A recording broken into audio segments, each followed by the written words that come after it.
It's one of the most challenging steps in landing a job, the interview. Whether you're Gen Z just starting out with your career or Gen X and have taken the hot seat many times, in this episode we will explore what's happening with interviews right now and how to ace them. Welcome to the Gen XZ Exchange. I'm Chris Perkins, Gen X parent, now 50-something empty nester. And I'm Lily Perkins, Gen Z career explorer. We swap insights on career choices, work and life in general. So whether you're a Gen X parent trying to figure out midlife's challenges, or a Gen Z young professional or student figuring out adulthood, you're in the right place. So Lily, I remember taking you to your first job interview at a restaurant in Stirling when you were 16. And I'm pretty sure, with my super motivational career coaching hat on at the time, I said something along the lines of, as this is your first ever interview, you're probably not going to get it, so just treat it as a valuable experience. And you walked out 20 minutes later with them having offered you the job on the spot. Yeah, so obviously I was just a whiz from a young age. No, I think actually what the most realistic thing with that was that as they were desperate for staff and they were like, we'll literally take anyone at this point, even this kind of clueless 16-year-old with no experience. But it was good interview experience, and that ended up being an interesting job. But yeah, experience nonetheless, like you say. Yeah, but I think I'm right in saying ever since you have had a 100% success rate in job interviews. Anything you've interviewed for, you've landed the job. Like, what is your secret? I think first of all, being a hospitality jobs definitely helps because, like I say, they are desperate, and it's like if you can hold plates, you've got the job. Woo! But actually, it's funny you say that because this kind of ruins my 100% success rate, because I remember one time a good few years ago now applying for a private cleaning job as well, because I don't remember some of that my one. pals had done housekeeping. Yeah, I know. I think I probably didn't tell you out of shame, but some of my pals have done housekeeping stuff, and I was like, oh, it's pretty cushy from the sounds of it.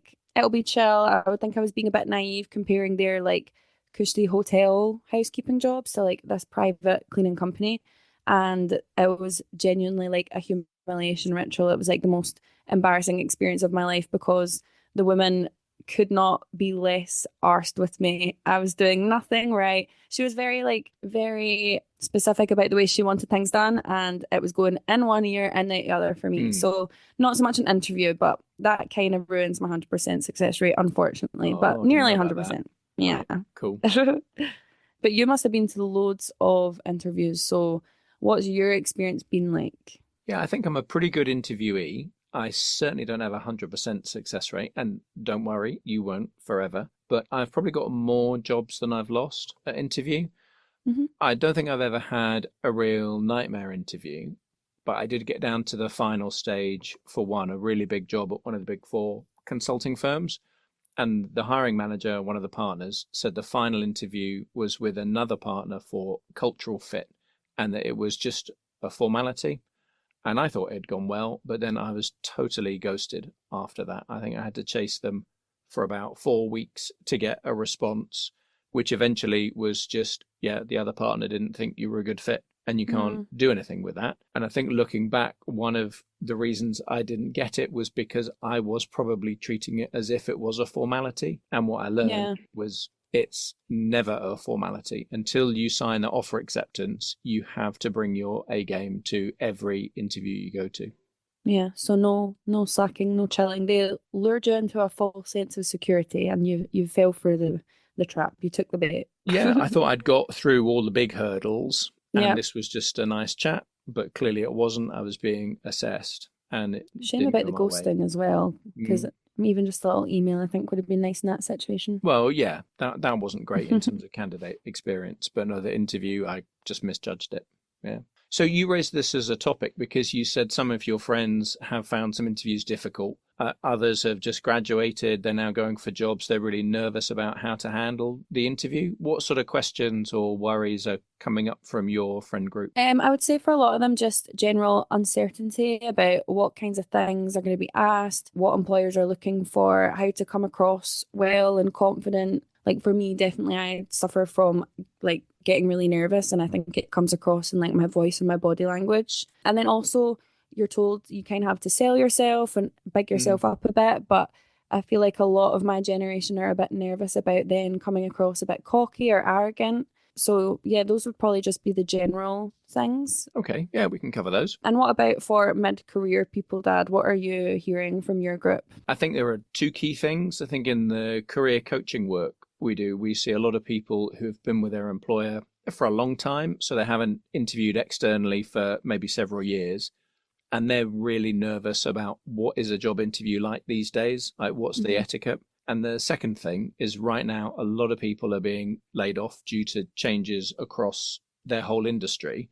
So the prospect of landing a similar job to the last one is quite remote. So they're thinking about changing careers and wondering, if I even get an interview in a different field, how am I going to talk about an area that I don't have much experience in? So it's how to Yeah. manage those kind of questions. So I guess it's kind of similar where it's feeling a bit like the imposter syndrome stuff we talked about, where both groups feel a little bit like I don't have enough experience. Mm, What am I doing here? yeah, So yeah, what's your view of the job market as a whole right now and some of the challenges with interviews then? it's a really, really tough market right now. I think it's the toughest I've seen in 20 years of being in the HR and recruitment industry.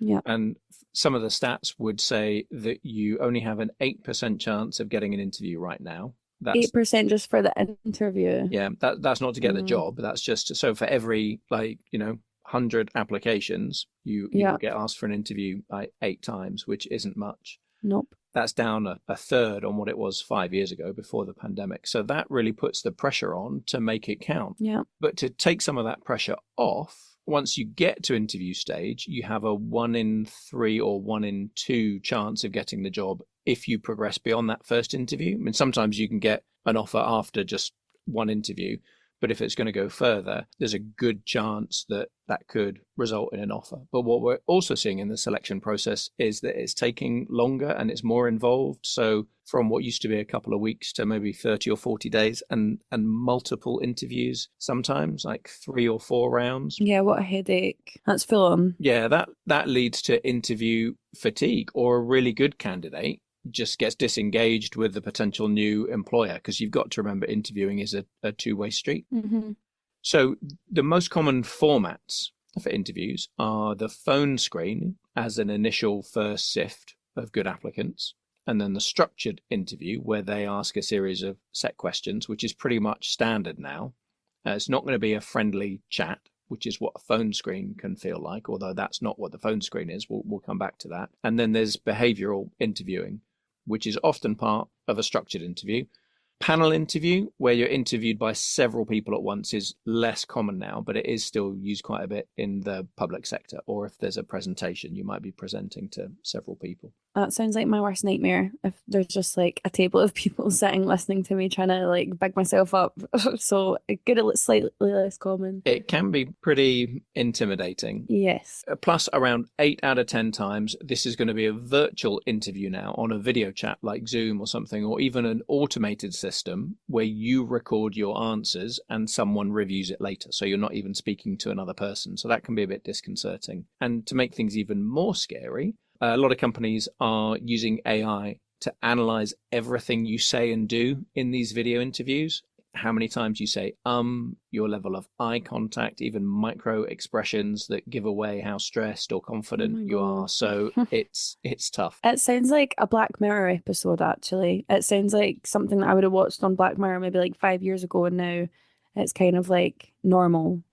So that all sounds fab. You're getting me super excited about all my interviews in the future.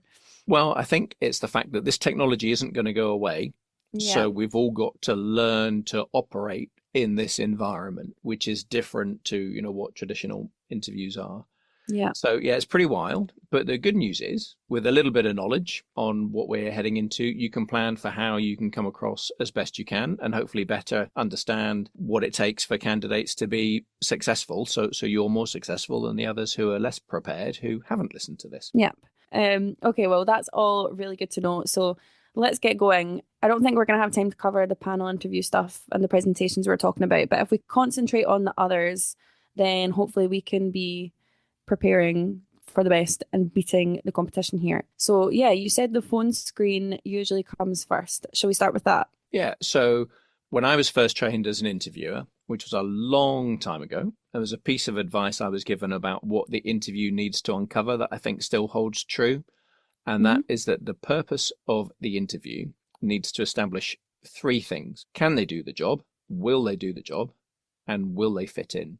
And different interviews through the process concentrate on different elements of those three things. Okay. And the phone screen is almost entirely, can they do the job? Right. Does their experience or their qualifications mean they've got the necessary skills to do the job? That's pretty much it. Okay. So they're checking whatever it was on your CV or application that got them interested. They might ask about something to do with the most important skills they need or what it is that you would bring to the role. But the most fundamental purpose of the phone screen is to check the candidate can actually do the job. If not, you won't get past that stage. Yeah, which makes sense. Yeah. So most phone screens are carried out by a recruiter, not the hiring manager, as in the person who would be your boss if you got the job. And most recruiters are really nice people who enjoy chatting. So it will feel like a friendly chat, but it isn't. It is a test. It's a core part of the selection process. So you have to treat it like that. Okay. So don't get lured into the false sense of security from the nice,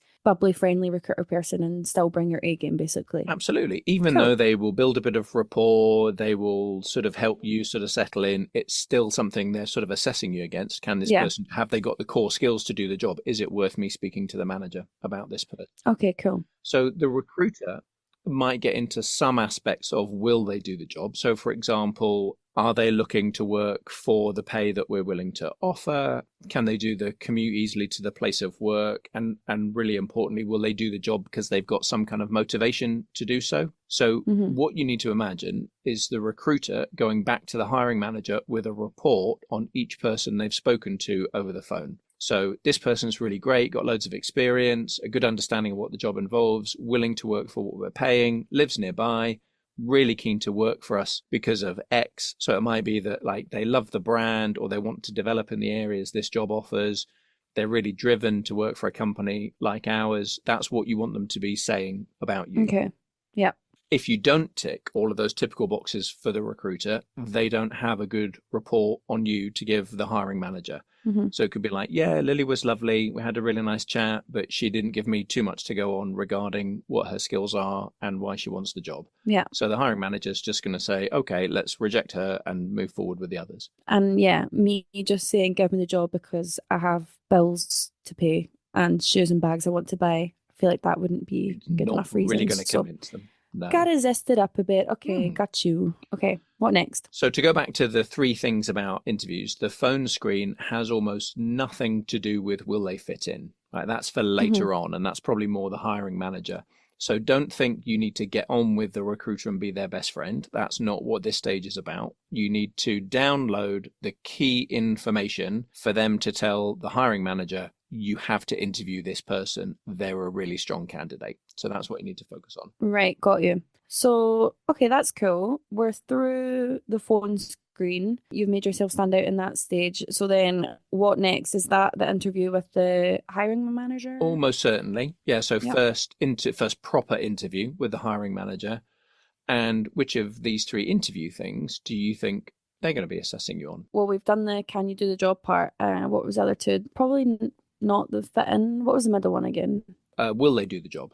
Will they do the job? Yeah. Will they do the job? Yeah. Yeah. Okay, So cool. the hiring manager is going to test the can you do the job part that the recruiter mostly found out about to satisfy themselves you definitely can. So this is maybe more about like, can they do the job the way I want it done? Right. And they're also testing your motivation. So will you do the job? Why do you want it? Why us? Why now? All of those kind of things. Cool. So at the first interview, they'll be looking for any reasons as to why you wouldn't fit in. So if you do anything daft, that will rule you out. But most of the will you fit in stuff is going to come towards the end of the process, like my partner interview for cultural fit that I blew. Right, cool. So what do we need to be paying attention to here in this stage then? So this is most likely going to be a structured behavioral interview. So questions that sound like, tell me about a time when you've solved a customer problem, got a project back on track, whatever the core components of the job are. But before that, there'll be some kind of warm-up questions, like what attracted you to this role? What do you know about the company? And the key thing here is to do your preparation so that Right. when they ask those questions, you know a bit about the company.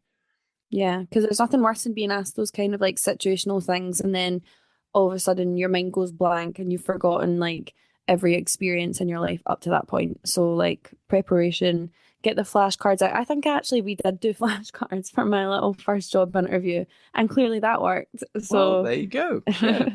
Yeah. It's basically go beyond the company's homepage on the website. yeah, So Googling them, looking for news articles. Have they won any awards? Has anything good happened fairly yeah, recently that you you have to be can a bit of a talk sweat, about? Yeah, yeah, basically. yeah. If you Cool. use, if it's a consumer brand, for example, and you use the brand, so talking about that is really, really Hmm. good. I love the company for what you do. I'd love to be a part of it. That's a great thing to say at an interview. Cool. So you need to answer those basic questions, but then you also need to be prepared to answer those tell me about a time questions. And here's how you do that. So these are competency based questions. They're assessing whether you have the competencies required for the job. And they do that using the principle that past behavior is the best predictor of future behavior. Okay. So instead of saying, how would you solve a serious customer problem that you could make up an answer to, they ask, how did you solve a real customer problem? And then they can Hmm. follow up with questions about why did you decide to do it this way and not that way? What did you think about whatever the customer said? They want to talk about the real life situation. Okay. So the way to do that is to look at the competencies in the job description and prepare some real life stories that demonstrate how you've shown these competencies.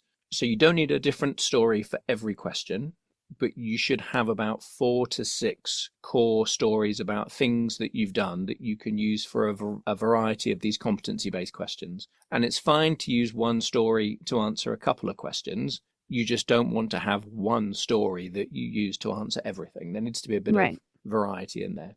So, the most common way to structure an answer to a competency based question in a really effective way is to use what's called the STAR technique. I don't know if you've heard Hmm. of that before. No, I've not heard of this one. So, that stands for situation, task, action, result. So, you tell the story by saying, here's the situation. This was the task at hand. For example, solve a customer's problem. Here's the action I took, and this was the result. Cool. So when you go back to saying we don't know how to kind of big ourselves up without sounding Yeah. cocky, this lets you do it in a really effective way because you're Yeah. just really talking about the facts. It's like a story time. It's like when the Exactly. girls come on YouTube and they're like, story time about the time, da, da, da, but Yeah, in a professional context. There you go. So just pretend exactly. you're doing a Tana Mojo story time and use the star technique. Love that. I have no idea what that is, but use the STAR technique and The it'll Gen work. Z girlies will know. Okay, So there we go. So cool. situation, task, action, and Result. result. Now, the Okay, fab. key thing with this, where a lot of people fall down, is when they get to the action, they talk Hmm. about we, because we all should be working in teams at work Yeah. and doing everything collectively. So say, well, the customer came in and they were really upset about this, what we did. That doesn't really help the interviewer because they want Yeah. to know what you did. Yeah. So the slightly awkward bit of this for the action is to remember to talk about I. Yeah. So what I said in response to what the customer was complaining about was this. What I did was, maybe go and speak to someone else, or maybe I discussed it with a colleague or my manager.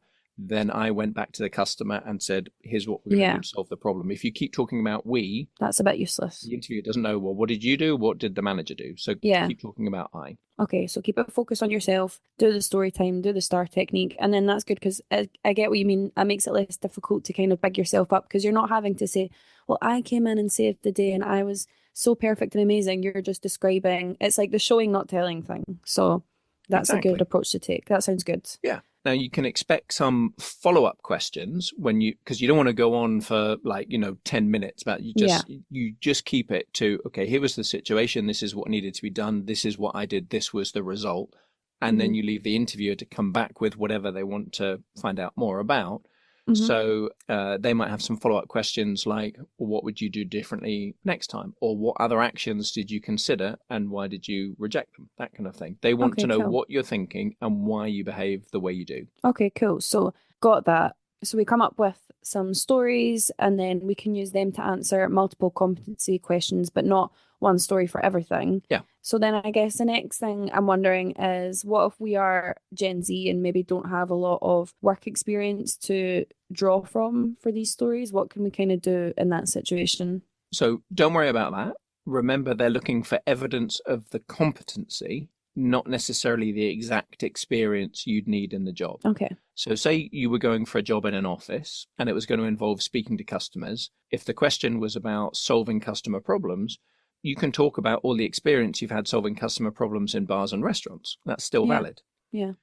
So you can also bring in non-work related things too. So let's say you were interviewing for a sales role, right? You've never been in a sales job, but you could talk about your experience last year volunteering for the Glasgow Charity Fashion Show and how you went about raising your share of the fundraising target. So organizing events, getting companies on board to sponsor and donate things, that's all relevant for those Yeah. kind of And that's competencies. good for people who maybe don't have even as much like hospitality or retail experience, whatever. If you're thinking about stuff that you've done in the voluntary sector or extracurricular things, even, I guess, and Absolutely. you could find something to apply.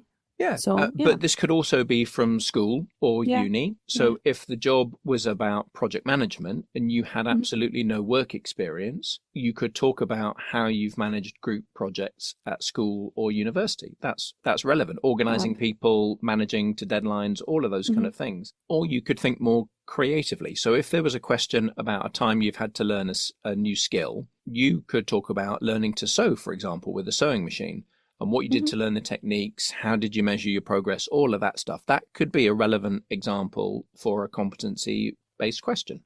Yeah, and that has obviously, I'm not going for any like seamstress jobs. It's nothing really to do with the job, but it's just about demonstrating I'm someone who can pick up skills. This is how I did it, blah, blah, blah, blah. Yeah, and something as simple as how you handle mistakes. Yeah. Do you get frustrated when something doesn't go according to plan? You could use Hmm. a story about learning to sew to answer any of those questions. If Yeah. they said, what gets you really stressed? You can say, well, I've been learning to sew to, make whatever, and it's taken me a while to kind of get the techniques. So that's all good. That's fab. Let's say we've then smashed a competency interview in the later stages. Is that when we get down to more of the whole like, will they fit in stuff? Yeah, that's probably Okay. the focus for the second or maybe a third interview. So when the hiring manager's seriously thinking about whether you're a contender for this job, they're thinking, how will this person get on with my team? Do Yeah. they seem to be a good fit for our culture and ways of working? Hmm. And this is a tough one to prepare for. I would say the best advice is to be yourself Hmm. because you don't want to be inauthentic and pretend to be something you're not at an interview because the job itself isn't then going to be a good fit for you. You'll either be miserable or they'll have to manage you out, like failing your probation period. Yeah, I've done that before. I've interviewed and been so like happy, smiley, la la la, and then I get to the job and I get all kinds of nicknames about having resting bitch face and not being anything like how I was in the interview. It's Mm. hard, it's quite hard to keep it up as well. So even if you do stay on, you're gonna wear yourself really thin trying to pretend to be whoever you are. Yeah, So I second that. be yourself. Yeah. Always be yourself. And as you go through these interviews, you're Hmm. forming a view of the company. Does this feel like the sort of place I can work? Could I get on Yeah. with this person if they're going to be my boss? So you're also assessing your fit for the role and Yeah, deciding because it's whether it's like you right said for you. earlier on, it is a two-way thing still. Yeah. So you want to also feel comfortable. Yeah. So yeah. So a lot of this is about your attitude and your values. So a hiring manager can tell a lot from the questions you ask at interview. So if all you're asking about are things to do with me, like how much holiday am I going to get? Or I can't do evenings and weekends, so there's no after hours work. The manager's just thinking this person isn't much of a team player. They're probably not a good fit. Okay, so let's actually come back to questions to ask at the end because that's something I want to spend a bit more time on because it always seems to confuse people about what to ask. Mm-hmm. But if we talk about interview etiquette for now, if it's an in-person interview or online, what would you say is important about how to conduct yourself if it is actually an in-person interview? Now, this is a really interesting one. So Hmm. this applies to video interviews too, but going back to my interview training, there's something called the horns or halo effect. I love these. You always have effects. You always have names and stuff. But this is a fun one. Horns or halo Horns effect or sounds halo cool. Let's go. effect. Yeah. This shouldn't really be a thing. and there's been a ton of unconscious bias training for interviewers Hmm. since the time that I was really interviewing a lot to try and correct it. But it is Yeah. basically human nature. And that is that first impressions count. So the horns or halo effect says the interviewer tends to make up their mind in the first few minutes of the interview, bad or good, horns or halo, and then Yeah. spends the rest of the interview looking for evidence to back up their initial assessment. It shouldn't happen, but you have to accept it does. So you need to Hmm. make a good first impression and give yourself every opportunity to get the halo effect. Right. Now, for Gen Z, I don't mean to generalize, but you guys conduct your lives on your phones. So you have Yeah. a Fair. lot less experience and maybe a lot less comfort dealing with strangers face to face, especially if they're not your generation, and most hiring managers won't be, right? Would that be fair? Probably. Yeah. So you've also got to consider COVID happened at a really critical time for you guys. So you missed out on some of the early exposure that the rest of us had to workplace etiquette. So Hmm. there are some really basic things that Gen X, for example, and a lot of millennials Hmm. actually think are quite important in forming an impression of someone, like eye contact. Yeah. And there are a lot of Gen Z who would admit to a degree of social anxiety and just find that really difficult. I get it in social situations. In a job interview, it might just have to be something you have to face up to. Hmm. So I read recently that the most common mistake hiring managers think candidates make is a lack of sufficient eye contact. Yeah. 67% of them think it's a factor that has a negative impact on how they weigh up the candidate. So some really basic things like that are really Yeah. important. 67's a lot. Yeah. I think that's a interesting one for me as well, because sometimes if I'm having a conversation with someone, even if I don't necessarily feel shy or anxious, like I'll look away while I'm kind of forming the thought. And sometimes I really have to like make a conscious effort to maintain eye contact while I'm saying something or thinking something through. But it's just like you do just kind of have to train yourself. I think you bringing it up in social situations, actually, the best thing to do might be to not shy away from it as much as possible in social situations. Because if you get used to it out with professional settings, it'll be easier for you to do when it really matters. Because 67% is obviously quite a lot for just eye contact. So, Yeah, now actually the way we converse in the hmm. West is we don't tend to make eye contact when we're Hmm. speaking. You are looking away, forming Yeah, thoughts, but we make eye contact with someone when we're yeah. listening. It's an indication that we're listening. So when the interviewer is talking, Hmm. you need to make eye contact with them. So when they glance back at you, Be engaged. they can see you're making eye Yeah. contact. That not looking. You would be looking down at your phone, but not sort of looking Yeah, around the looking room like around maybe not because your paying body attention. language Yeah. does say a lot. So yeah, that makes sense. Yeah. And then the other things that came up in that research were also pretty basic. So, smile, Hmm. that helps create a good first impression. They don't want to see people fidgeting, crossing their arms, touching their hair or face too much, or a weak handshake or a poor posture. Yeah. Just basics, but it all forms this first impression. And I get a lot of those things are just nervousness, Hmm. but you have to bring your A game to a job interview because other candidates are trying their hardest as Yeah. well. So there's some of the non-negotiables for a lot of hiring managers, like show up on time, dress appropriately. So I'm going to spell it out for all of my Gen X hiring managers and the more conventional millennials as well. In terms of in-person etiquette, nail all the basics to create the best first impression that you can. So know exactly where you're going, like down to which entrance to the building do you Yeah. need. Allow plenty of time to get there, including allowing for delays on your Hmm. route, and look like you've made an effort. So be neatly groomed when you meet the interviewer, offer a firm handshake, smile, make eye contact, even prepare a bit of chit chat while you walk to where the interview is going to be. So it could be, oh, I was just reading about how your company's just done this, or oh, what a fantastic place to work. What do you like most about Hmm. working here? Anything to just be confident. Yeah. And I know that might sound a bit cringe, but if you want the interviewer to sit down thinking, this person seems really well prepared, I like their confidence, then this is what you need to do. Yeah. And confidence really is everything in those situations. And also the being well presented thing is funny because I've seen so many Gen Z people, particularly women on TikTok, being like, "Get ready with me for a day at the office or this interview or whatever," and all the comments are like, "I can't believe you're wearing that." So doing research about what to actually show up in, because unfortunately there is certain standards, especially for women, things like skirt length and all the rest of it. Even if you're not trying to come Yeah. across a certain way, you don't want to give off any negative impressions. So do research on No, that. you're absolutely right. I think the standard now is what we would call smart Yeah, casual, right? So you don't need to be sort of full on business suit. but there's still some rules to that. There Yeah. are. There used to be, I don't know if it's used so much now, but there was a term called business Yeah. casual. And a former colleague of mine used to define that by saying that means buying clothes that you would never normally wear for casual use. Yeah. It was exactly right. Yeah. You had That's a this kind good of business rule of thumb to casual go by. wardrobe, but you wouldn't ever wear it for anything else. But yeah, so that's something you can ask a recruiter. Hmm. What should I wear? Or, with your friends, your network, what would be the right kind of thing? Get someone Hmm. else's opinion. But it's not just like whatever you feel like when you get up in the morning. No. You've got to think about, right, how do I want to come across at this interview?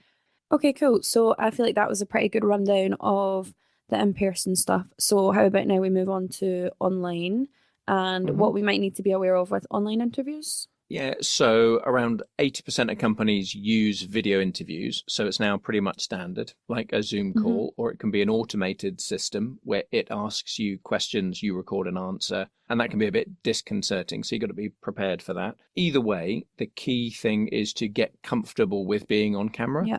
I know a lot of you are, but a job interview is different to creating social media content. So some of the same basics apply. Smile, make eye contact, look at the camera, not yourself on the screen, all of that.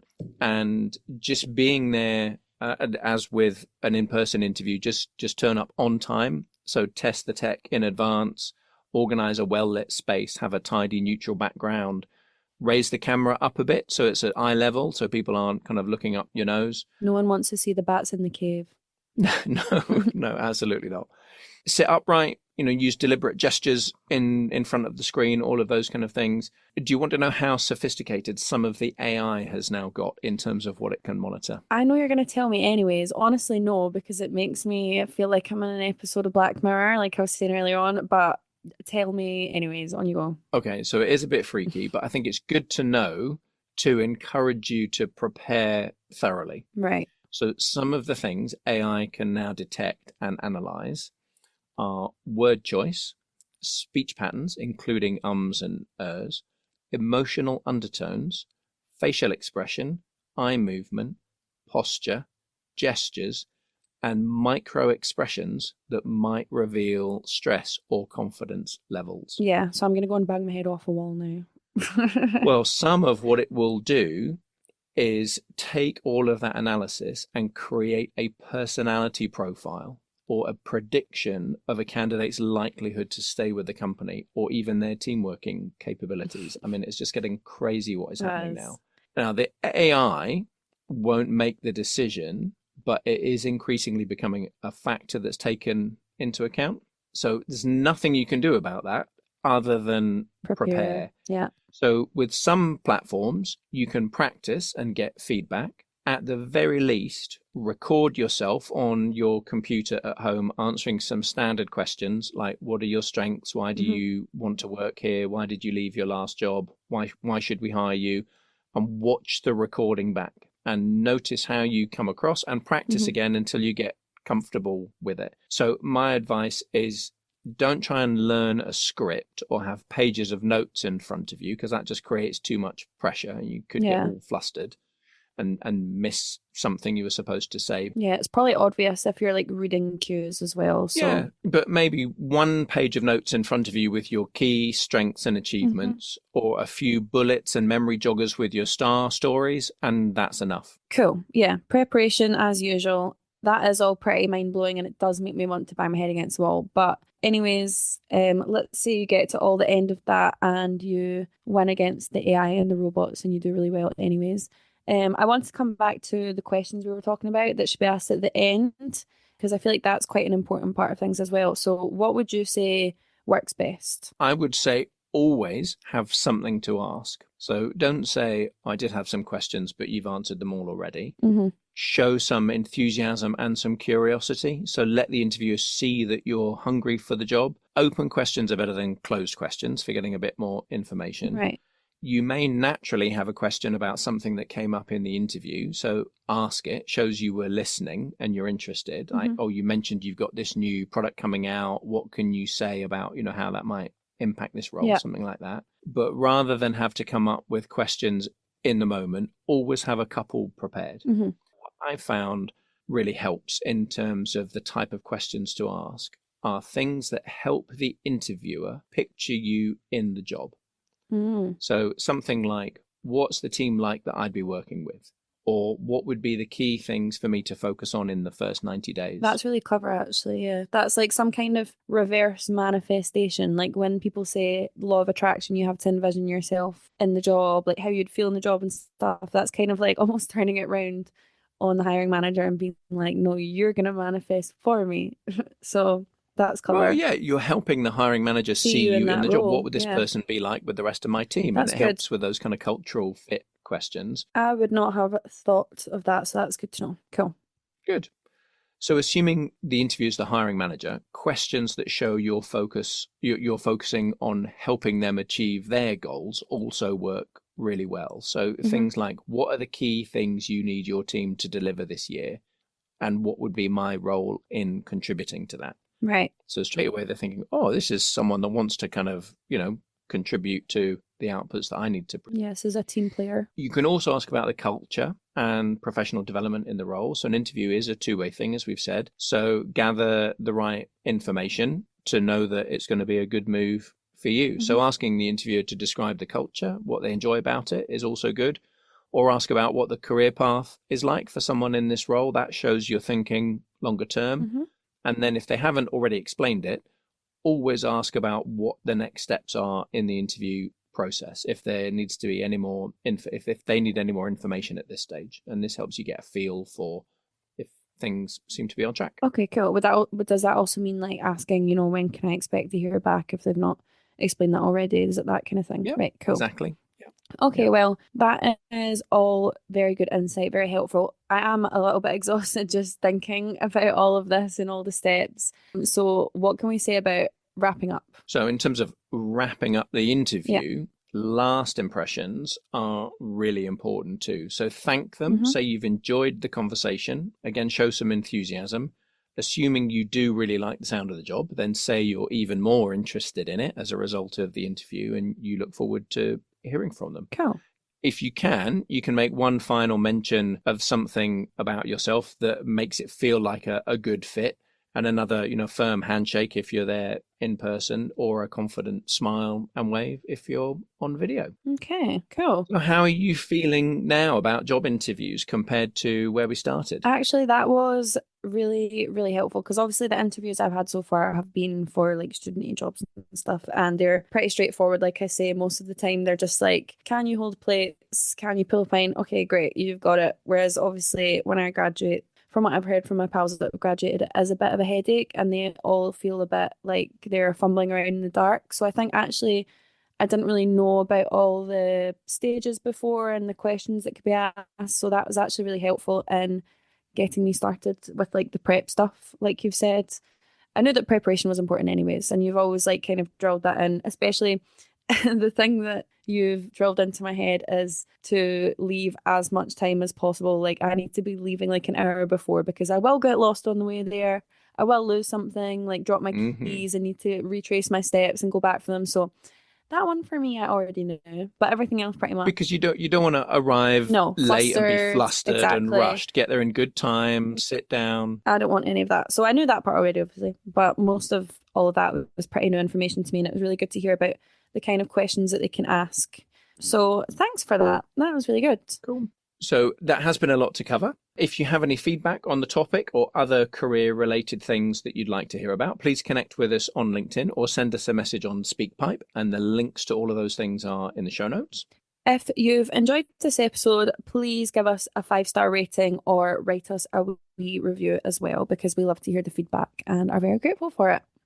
Now, getting a new job is quite a big change in life. In fact, it's a major transition point. So in our next episode, we're going to be talking about how to handle life transitions. Did you know you go through a transition in your life about every 18 months? I didn't. Everything from moving house to starting or ending a job or a relationship or a big event in some other area is a transition point. Some we deal with well, some we deal with not so well, but we're going to be diving into how we can all get a little bit better at handling these transitions. Thanks for listening to this episode of the Gen XZ Exchange.